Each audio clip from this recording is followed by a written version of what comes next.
Forum Beograd obeležići 20 godina rada u Srbiji. Tim povodom podsjećamo se naših najvažnijih projekata, ali i drugih primjera kulturne saradnje Austrije i Srbije.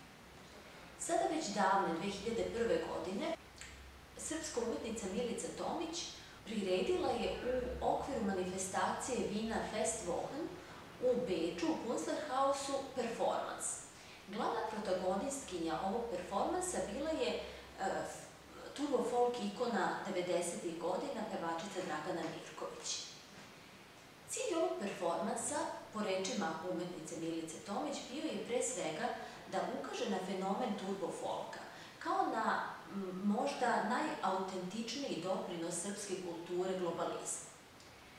Činjenica da je upravo Dragana Mirković bila glavna protagonistkinja i da se sve dešavalo u instituciji visoke kulture u Austriji, ukazala je na još jedan aspekt ovog performansa.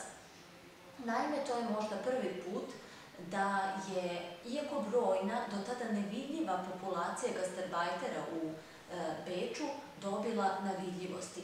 Ne samo što su bili direktno pozvani da učestvuju u jednom takvom događaju, nego je to možda i prvi put da je savremena umetnost prodrla u njihov milje. Dragana Mirković već decenijama živi i radi u Austriji, a Milica Tomić danas je na čelu Instituta za savremenu umetnost u Gradu.